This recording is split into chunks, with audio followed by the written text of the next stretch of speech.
Once upon a time, a novice farmer indulged himself in motivational videos. He became familiar with ideas like the importance of effort, the hustle culture, and work hard, play hard. After binge watching for days, he walked onto his farm, fired up, and determined to make it a great success. He started with pulling one of the crops as a way to make them grow faster, but this didn't work. Then he began to water the plants twice as much, hoping to make them grow faster, but he drowned them instead.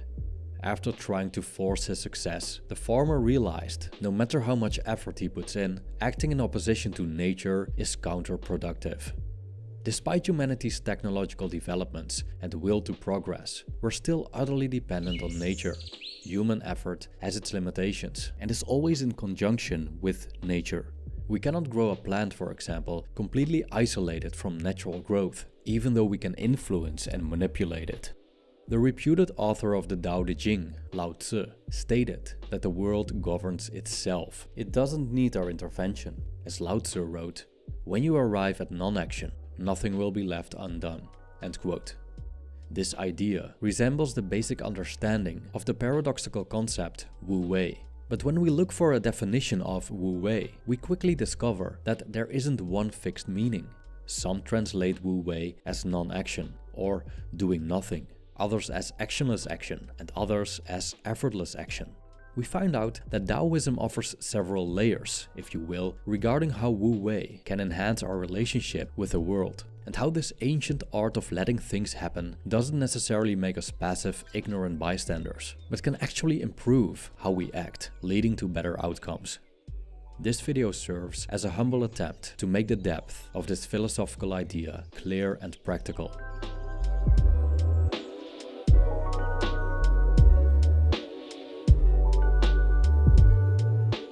Probably the most common interpretation of Wu Wei is quite literally aligning our actions with nature and not forcing anything and acting when it's suitable. Lao Tzu stated that using force always leads to unseen troubles. With force, he doesn't seem to point to literal use of force per se, but rather to forcing the flow of nature. Nature has its course. It's always working in the background. It lies at the root of our humanity's existence and continually creates and recreates what the Taoists call the 10,000 things, everything under heaven and beyond. But despite the immense propulsion of the universe, today's society places the importance of conscious human effort above all. We celebrate effort, regardless of its actual effectiveness, as we aim to always be busy for the sake of being busy. As modern Sisyphuses, we push rocks uphill, just for the sake of pushing. Making an effort is one thing, but intelligently making an effort is another. Yes, sometimes hard work is necessary and action is appropriate, but on many occasions, it isn't. It depends on the rhythm of the game, on the cards you're dealt, and whether or not it's your turn. Acting out of turn means going against the flow of the game. Hence, we often experience that forcing things leads to ruin in the long run, and that pushing our luck beyond nature's constraints backfires. On the other hand, situations often solve themselves when we don't force or intervene. By letting things happen, things get done naturally. The novice farmer, for example, simply needed to leave his crops alone and be patient, and nature would do the rest. But when it's time to reap, the farmer should roll up his sleeves. The Tao never acts with force, yet there's nothing it cannot do, Lao Tzu stated. If you would just go along with nature, then everything runs smoothly.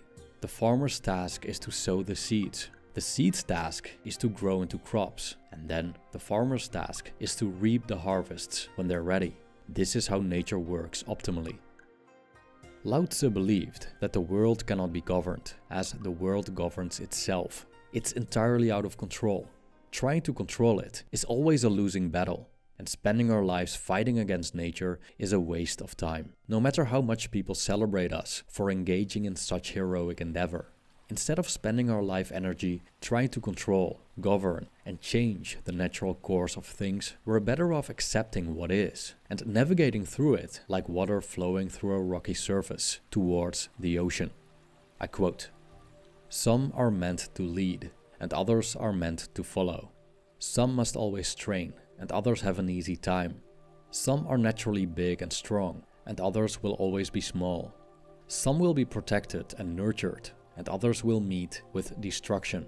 The master accepts things as they are, and out of compassion avoids extravagance, excess, and the extremes.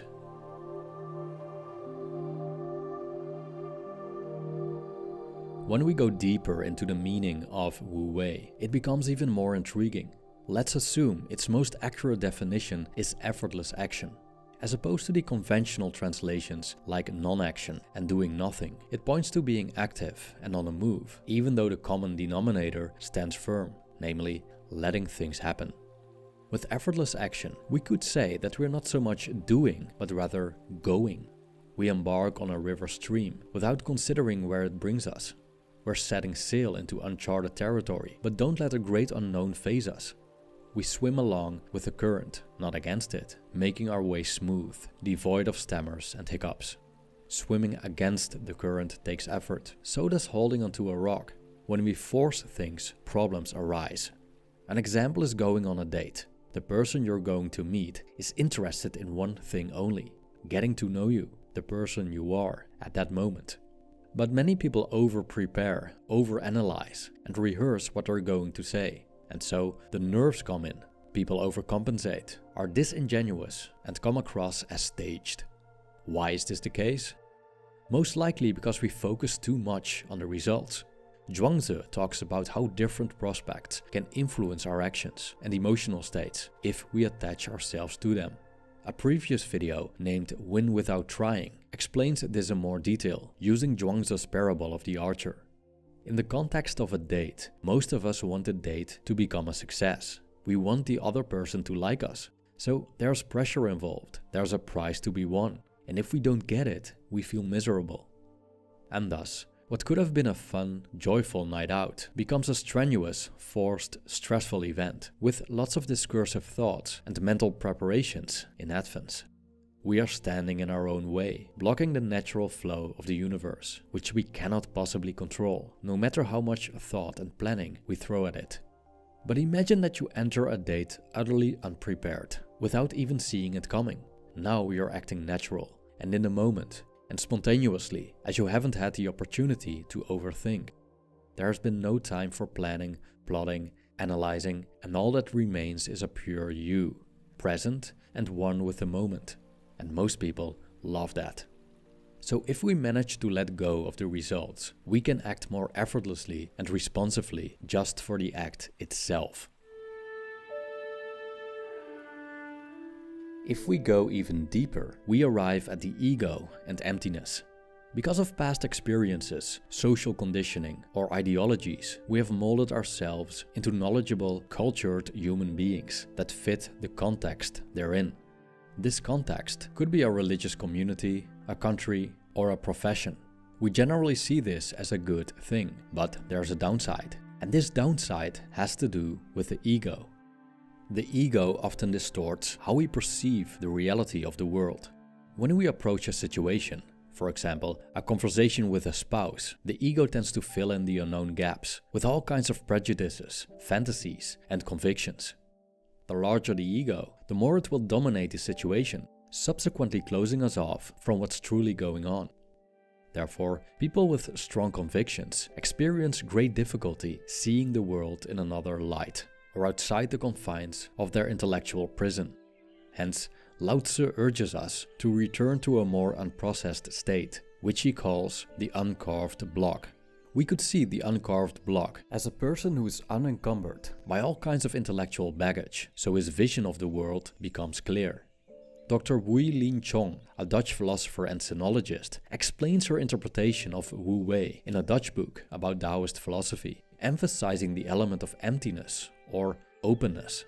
She describes the essence of practicing Wu Wei as follows, and I quote, "And so, the whole practitioner is able to, from the clarity of his egoless center, observe all relevant forces in a certain situation, in their being, undistorted, so he can respond to them flawlessly." End quote. So, if we look at Wu Wei this way, it's not just about letting go, going along with the flow of nature, allowing the universe to do its job. It's a much bolder move, for which we need a lot of courage. We have to be brave enough to let go of what we've learned, throw our normative frameworks in the trash, and flush our assumptions through the toilet. Or how Lao Tzu put it, and I quote, "Renounce knowledge and your problems will end. What is the difference between yes and no? What is the difference between good and evil? Must you fear what others fear? Nonsense. Look how far you have missed the mark." End quote. Zhuangzi tells us a story about a conversation between Confucius and one of his pupils, Yan Hui.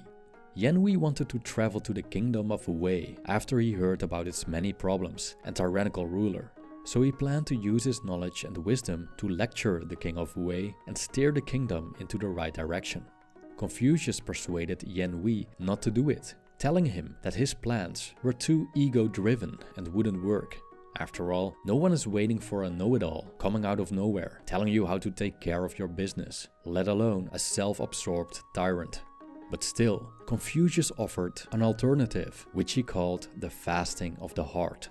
Confucius described the fasting of the heart as a form of meditation, which leads to letting our preconceptions go and making room to receive.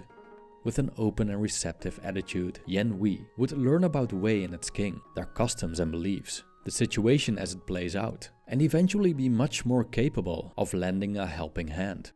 In this understanding of Wu Wei, we let go of the ego, so we can act in accordance with the situation at hand, as it is. We let things happen and act responsively, unrestrained by our limited preconceived ideas. Or, as Lao Tzu put it, we return to being uncarved blocks.